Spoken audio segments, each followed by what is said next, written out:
The Reserve Bank's June 2012 monetary policy statement is set down for consideration. Are there any bills for introduction?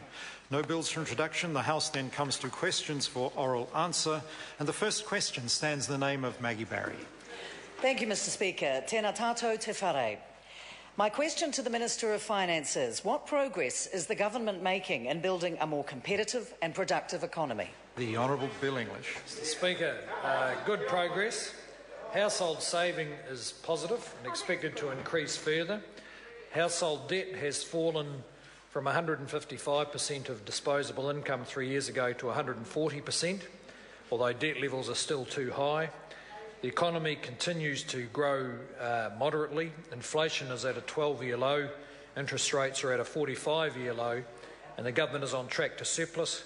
The government is also continuing to focus on competitiveness of New Zealand businesses to encourage them to invest and create jobs. Maggie Barry. What measures has the government taken since 2008 to build a more competitive economy? The Honourable Bill English. Well, Mr Speaker, there's a very large number of measures, but I will mention a few.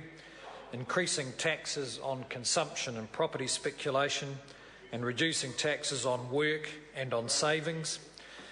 Improving the quality of regulation that affects every business and every organisation in New Zealand, a multi-billion-dollar infrastructure program of investment in rail, roads, ultra-fast broadband and electricity transmission, as well as consistently increasing investment in science and innovation, and many more.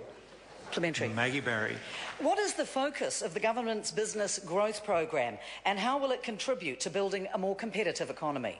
The Honourable Bill English. Well, Mr Speaker, the focus of the government's business growth program is on doing whatever the government can to encourage businesses to create more jobs, and you can only have more jobs by actually doing things.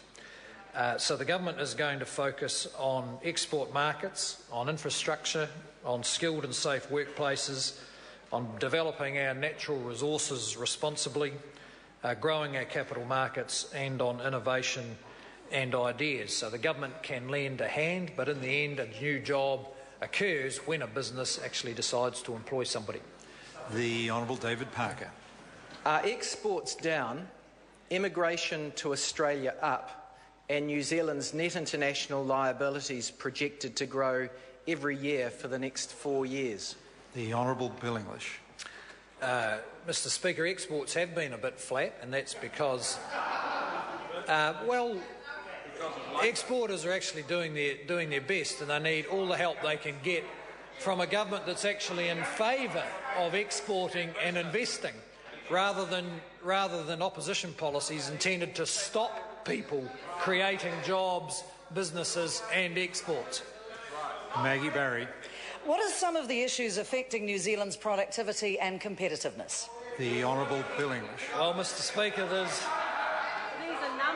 there's any number to pick from, but one that is important is housing affordability. The government has a strong interest in making housing more affordable because a lot of taxpayer support goes into housing. But we are particularly concerned that there is almost no new building of houses for people with lower quartile incomes, that is, incomes in the bottom 25%.